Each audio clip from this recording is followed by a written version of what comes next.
ایک صاحب نے اپنی اہلیہ کا اپنی بیوی کا خواب بتایا کہ میری بیوی نے میری اہلیہ نے بہت پہلے خواب دیکھا تھا کہ بہت سارے سانپ نظر آتے تھے، ایک نہیں بہت سارے سانپ نظر آتے تھے اور ان سے پریشان ہوتی تھی، اور پھر وہ سلسلہ بند ہو گیا، پھر الحمدللہ وہ سانپ نظر نہیں آئے۔ تو اس کا مطلب یہ ہوا کہ ان پر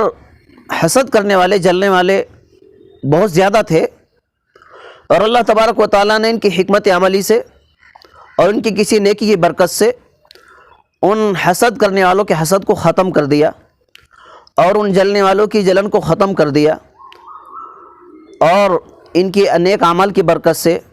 اللہ تبارک و تعالیٰ ان کی پریشانی ختم کر دی۔ تو اللہ تعالیٰ ایسے تمام شرارت کرنے والوں سے، حاسدین سے، جلنے والوں سے اللہ تعالیٰ نے محفوظ کر دیا ہے۔ یہ اللہ کا انعام ہے اور یہ ان کے خواب کی تعبیر ہے۔